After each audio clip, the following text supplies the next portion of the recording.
is Mr. Christian Vergara and Mr. Julio Uribe. We have just attended a lecture on the power of poetry.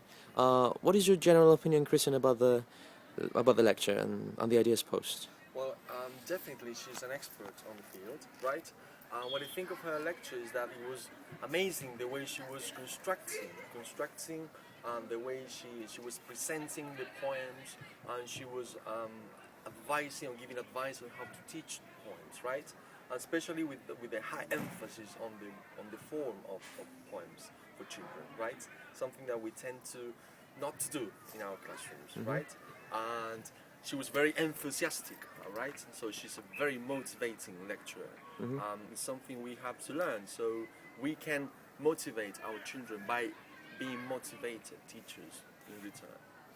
Great. What about you, Julio? I think what was really interesting is that she put emphasis on aspects like musicality, for example, and to make poetry something personal, so students have a connectivity with themselves, with their inner selves, and the poetry is free, for example. That is something she said, that you have to use language economically. That is something very important too, because sometimes we believe that the more is the better, and that is wrong.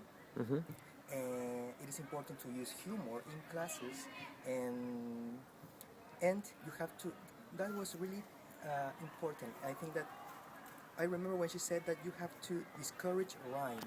Why? Because in that way, students can feel more connected to their feelings, to their senses. Now, something that also caught my attention was that the poems that she exposed during the presentation were poems written by native children. So and they were perfect in English. So I think that it would be very interesting to see how Chilean learners of English are writing. And I think we would be very satisfied seeing, for example, the result of the poems that our fifth graders wrote. Very good. About that, both of you have experience teaching poetry in our school. In 5th grade, for example, that we've been writing about mythical creatures, and some time ago in 7th grade.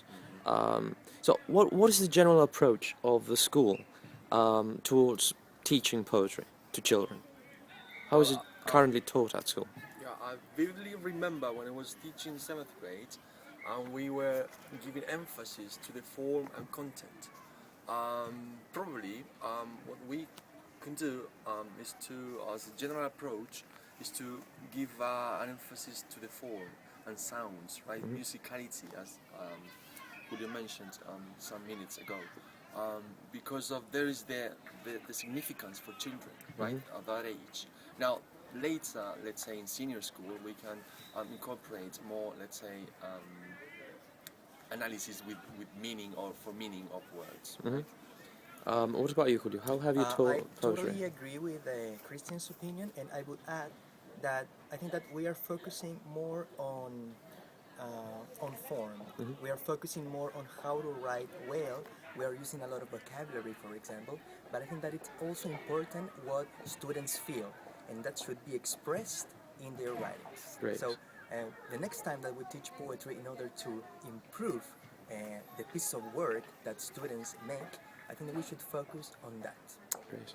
As a complementary way. Which of the new ideas posed by the expert in the lecture would you be willing to use in your classrooms? The inclusion of animals, right? As if they were as a personification of animals, right? As if they were embodying animals. That sounded right? quite interesting. Yes, humor as well, right? To include humor and to personalize the language by appealing to everyday situations, right? Like the mom's orders, the head teachers, right? So I think that's a good way to get fun, right? To have fun, and also to learn, to learn and use. And Children use are very words easily to create. engaged. Right. Yes, and to she that. also said that we should encourage students to read poetry for themselves. And most of the time, what we do in class is show them poems, and I think we could make a change in that aspect. I think that we should motivate students to find their own pieces of poetry, what it is really interesting for them. and maybe we might be surprised to see what their interests are, to show them what poems they found, for example. Great. Thank you very much, Julio and Christian from the Grange School, ABS Conference Education. This is Margaret Lally from St. Margaret's in Cancun. So Miss Margaret, again, what do you think of the lecture? Yeah, I thought it was very good. We enjoyed it. It was really for enjoyment more than classroom ideas. It was really very nice. Okay. Very enjoyable.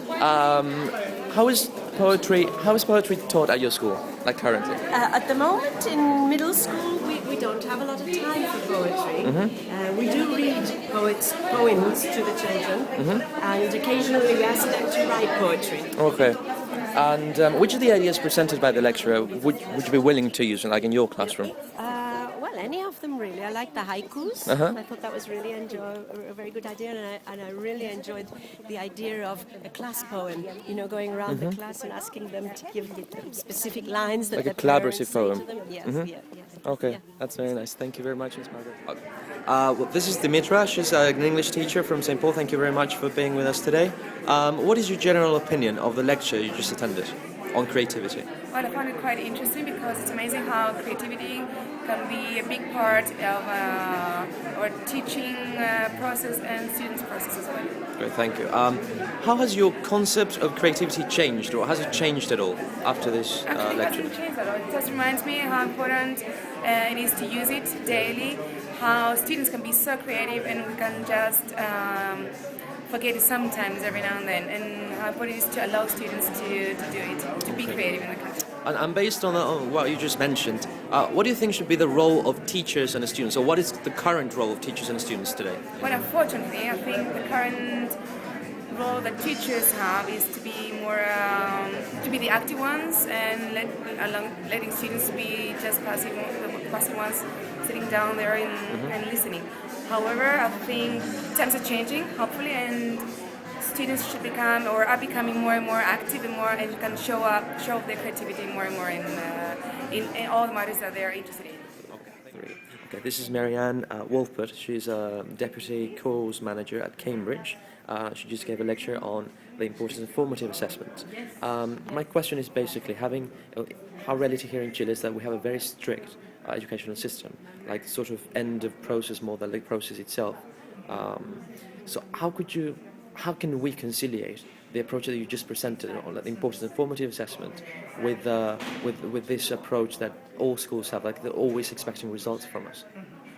I think what schools are struggling, and it's the same in the UK, is to understand that actually formative assessment leads to good assessment results in terms of national testing, and that by investing as a whole school and having a whole school approach to formative assessment, actually you'll reap the rewards in your accountability framework through improvements in the children's learning. But it should be like a school approach, like everyone should take it.